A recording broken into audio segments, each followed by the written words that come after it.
வணக்கம் உறவுகளே. நம்ம என்றைக்குமே எறா, மீன், நண்டு அதெல்லாம் அதிகமாக செய்ய மாட்டோம். ஏன் அப்படின்னாக்கா மீன் எனக்கு சுத்தமாக சாப்பிட தெரியாது.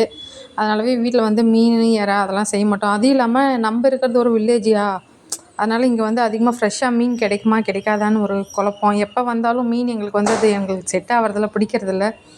இந்த வாட்டினாக்கா இது மூங்கில் தோரப்பட்டிலேருந்து எங்களுக்கு மீன் வந்துச்சு. அங்கேருந்து எப்படி வந்தது அப்படின்னாக்கா, எங்கள் வீட்டுக்காரோட ஃப்ரெண்டோட அம்மா அப்பா ஏதோ கடை வச்சுருக்காங்களாம். அவங்க இப்போ புதுசாக திறந்துருக்கிறதுனால அவங்களுக்கு ஃப்ரெஷ்ஷாக மீனும், எறா, நண்டு எல்லாம் கிடைக்கிறதுனால இப்போ 2 வாரமாக கொடுத்து அனுப்புகிறாங்க. அவங்களுக்கு ஒரு நன்றி சொல்லிக்கலாம். என்னதான் இருந்தாலும் ஓசிலெலாம் வாங்கக்கூடாது இல்லையா? அதனால் அமௌண்ட் கொடுத்துட்டாரு எங்கள் வீட்டுக்காரு. ஏன்னா ஒரு டைம் நம்ம வாங்கலாம், அது ரெகுலராக பண்ணக்கூடாது. ஏன்னா அதுவும் அவங்க தொழில் தான் பண்ணுறாங்க. எங்களோட சண்டே எறா தொக்கு, மீன் வறுவல், ரசம், சாதம் அதோட முடிஞ்சிச்சு. உங்கள் வீட்டில் இன்றைக்கி சண்டே என்ன பண்ணீங்கன்ட்டு எனக்கு ஒரு கமெண்ட் பண்ணுங்கள். என்னுடைய வீடியோ பிடிச்சிருந்துச்சுன்னா லைக் பண்ணுங்கள், கமெண்ட் பண்ணுங்கள், ஷேர் பண்ணுங்கள், சப்ஸ்கிரைபர் பண்ணி வச்சுக்கோங்க. என்னுடைய வீடியோ வாட்ச் பண்ணுற எல்லாருக்குமே தேங்க்ஸ் ஃபார் வாட்சிங்.